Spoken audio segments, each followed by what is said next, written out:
Hi everyone, welcome back to my channel. We took the 45 for a spin yesterday. It did rain, it was a little bit slippery. She did work well. Didn't know I had an issue a little bit after a couple of minutes. She was dying off. It was nothing to do with heat or anything like that. Obviously I had a carburetor issue or spark. I can fire it up and after so many seconds then she'll die. So I took it back home.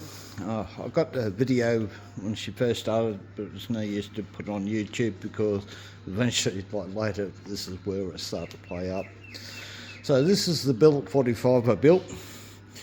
I got it home, cleaned everything up, then I just pull parts off to have a look what the problem is. So I end up taking the cylinder head off, check what the condition, how the motors work and that. It is all good inside, beautiful actually.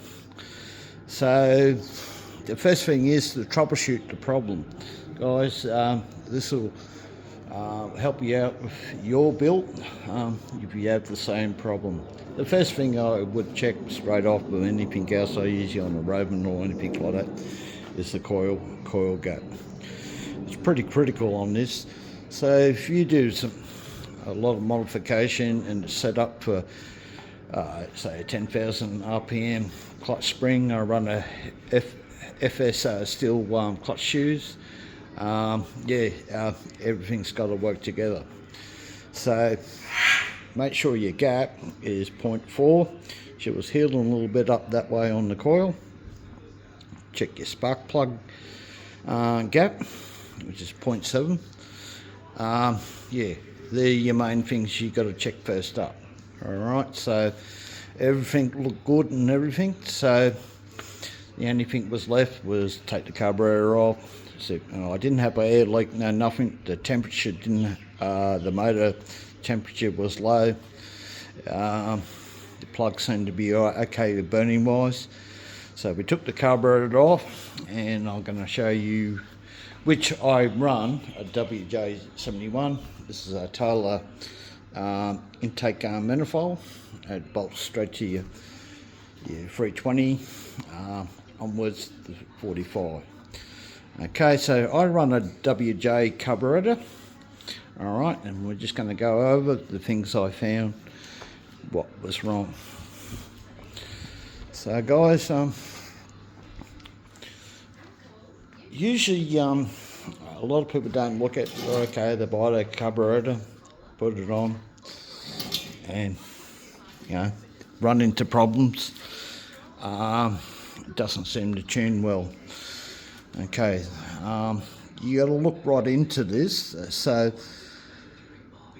what you got to usually do, I find with the Rovan 71, you got to do a pop-off mode and check your pop-off and how much pressure per side your carburetor runs.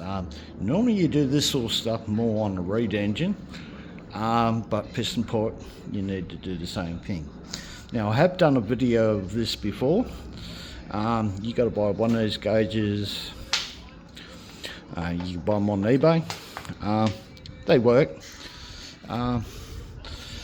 But sometimes there's variations of what it does. Anyway, I'm just going to show you what the problem I found. I did do a pop-off mode of this, and that's cutting the spring, which is under the meter rod. Okay, that's how you adjust your PSI. These things are like 30 PSI from a factory. Taylor modifies their WJs and their carburetors. They do the same thing. What it is, they take the spring out, they'll cut it, they'll get it to PSI where the pop-off works. You can have it popping off at 20 or 16 PSI. Then it should go down, and where you want it to stay, it's on 12 PSI. Okay. And it's a must. When you play with these carburetors, you have the right tools to do the job. Right, so I found 3 things wrong with the carburetor. This ran all right on the 45 with the engine I had in here before. Just because we're going a different route of configuration on the motor, things change. So what I found on the other side of the carburetor, I actually took the plate off the rear, had rubbish in the screen.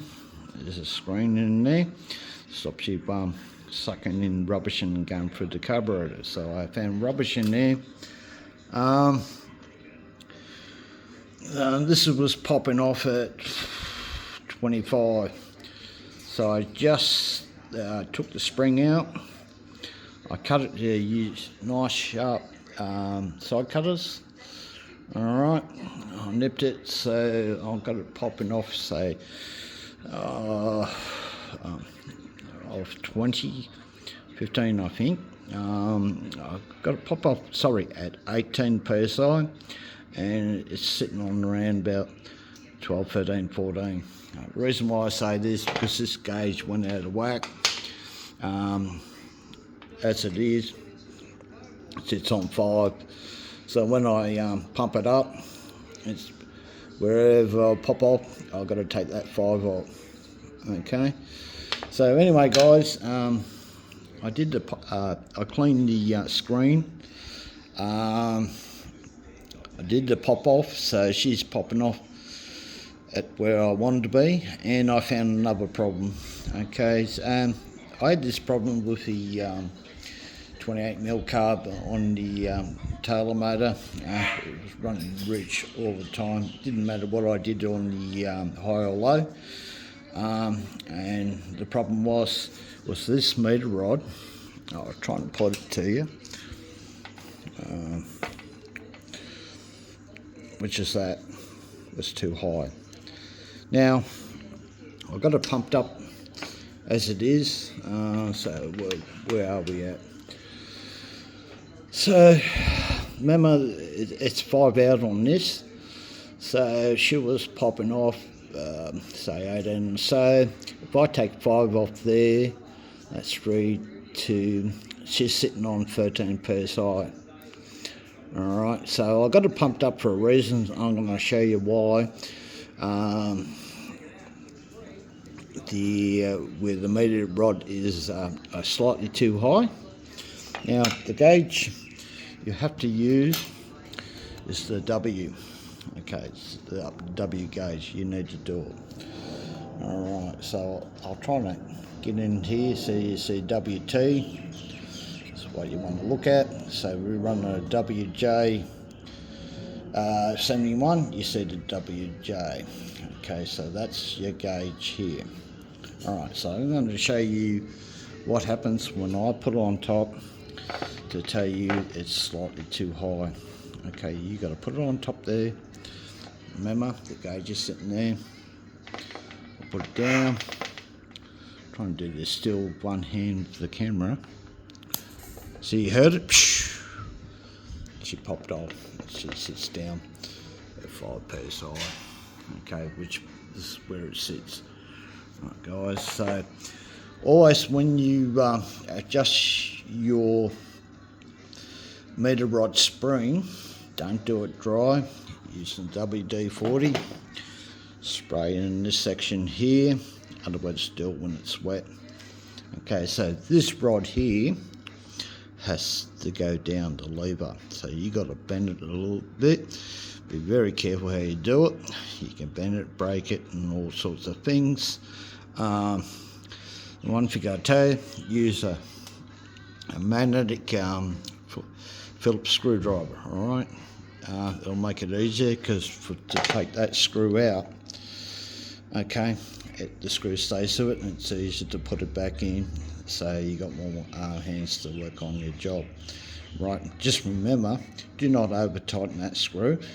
You can do the thread quite easy. So just be aware of that. So yes, the other issue. So we found dirt in the screen underneath the on the carburetor. I cut the coil again to pop it off at say 18 or so, and it sits on 13. That's fine. I'll leave it at that. 12 is probably the ultimate what you want. Yeah, so we found that. We found the height was too high on the meter rod lever, and it was leaking. So using one of those gauges and you're not popping off there and your gauge is going down, the gasket in here, you need to nip the screws up a little bit. Yeah, so once I nipped it up, it stopped bleeding down, and it allowed me to proceed to do the pop-up mode, and so on. So guys, this is a good tip. Yeah, so not naturally your carburetor, you buy a brand new one, works on there beautiful, and it's not your motor's fault, it's the carburetor. You have to tune this carburetor to the motor you're running. Okay, I hope this helps you out a lot, and hopefully after this later on today we'll take it for another run and see how she goes. Right, just remember, this method all madness. May the force be with you, and I'll see you on the next one.